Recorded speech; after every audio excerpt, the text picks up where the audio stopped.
안녕하세요. 오늘도 의사가 못 고치는 환자는 어떻게 하나 이야기 2권 들고 왔습니다. 어제에 이어서 사례 발표를 해드리도록 할게요.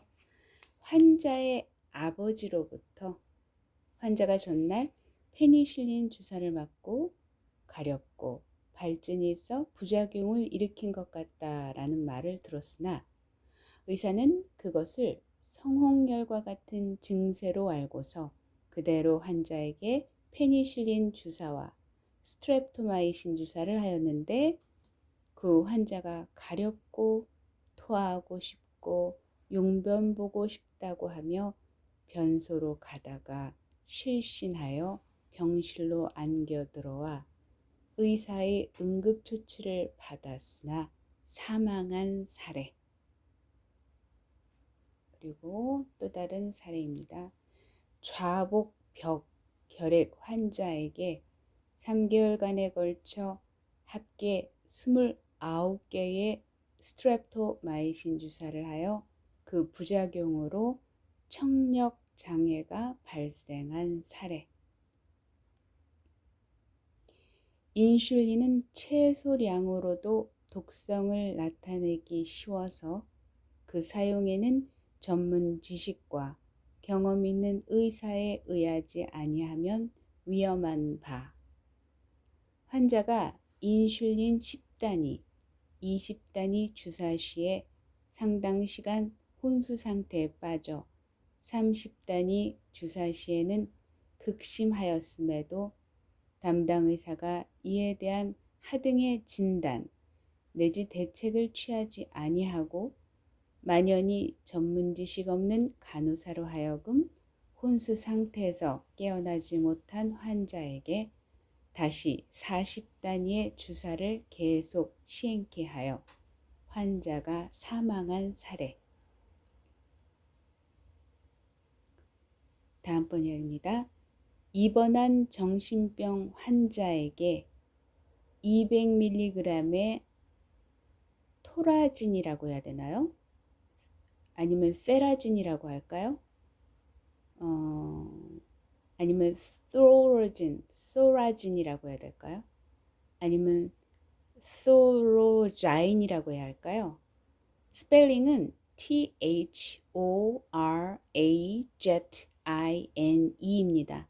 아시는 분은 알아서 속으로 읽으시거나 아유 답답하게 이런 것도 모르니 하시는 분께는 답글을 써주시면 참고하겠습니다.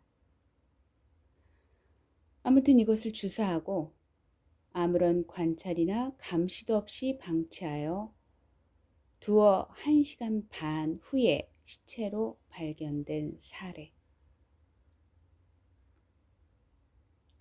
중증의 당뇨병을 앓고 있는 피부염 환자에게 당뇨병을 악화시킬 수 있는 약물을 주사하여 결국 사망에 이르게 한 사례.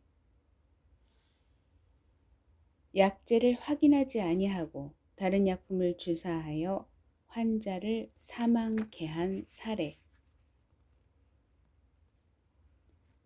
완전히 소독되지 아니한 주사기를 사용하였기 때문에 주사기에 부착하였던 세균이 주사와 동시에 체내로 침입하여 환웅을 초래한 사례. 21세 남학생이 요추 천자를 통한 마취 주사를 맞고 충수 절제 수술을 받았으나 두통과 고열이 계속되어 녹농균의 수막염으로 인하여 사망한 사례.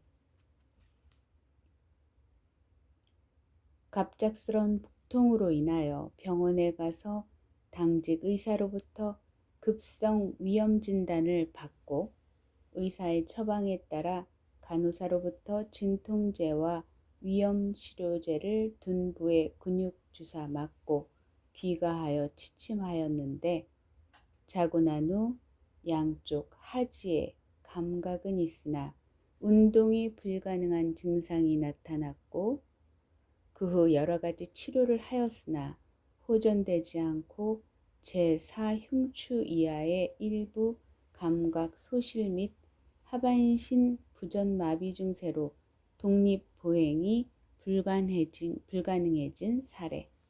오늘은 여기까지. 이게 굉장히 집중을 요하는 단어들이죠. 정말 들어도 알 수 없는 요상한 말들, 뭐 의학어라고 하는데요. 아무튼 그래서 여러분 듣기 곤란하실 거예요. 그럼에도 불구하고 제가 이렇게 읽어드리는 이유는 병원을 신뢰하시겠습니까? 라고 반문하고 싶은 거죠. 왜냐하면 우리는 인간이기 때문에 절대로 완전할 수가 없고요. 의사도 간호사도 신이 아닙니다, 여러분. 무소불위하지 않고요. 전지전능하지 않습니다. 그래서 저는 병원을 믿지 않습니다. 침뜸을 믿어요. 그리고 그때그때 증상이 나타날 때 일명 우리들끼리는 그거를 급성이라는 표현을 씁니다. 이제 3개월 이상이 넘어가면 3주인가? 그것도 헷갈리네요. 참 너무 오랜만이어서. 아무튼 그 아픈 시기를 계속 앓고 있으면 그것이 이제 만성이 되는 거거든요. 그만큼의 시일이 필요하다는 거죠. 발병이 났을 때 바로바로 그때그때 처방을 하는 것이 모든 시간, 에너지, 마음 모든 것들을 절약할 수 있는 거라는 거 잊지 마시고 절대로 병을 키우지 마십시오. 그런 의미에서 여러분 오늘도 침뜸을 사랑하시고 침뜸을 영접하셔서 건강한 삶을 영위하시기를 바랍니다. 감사합니다.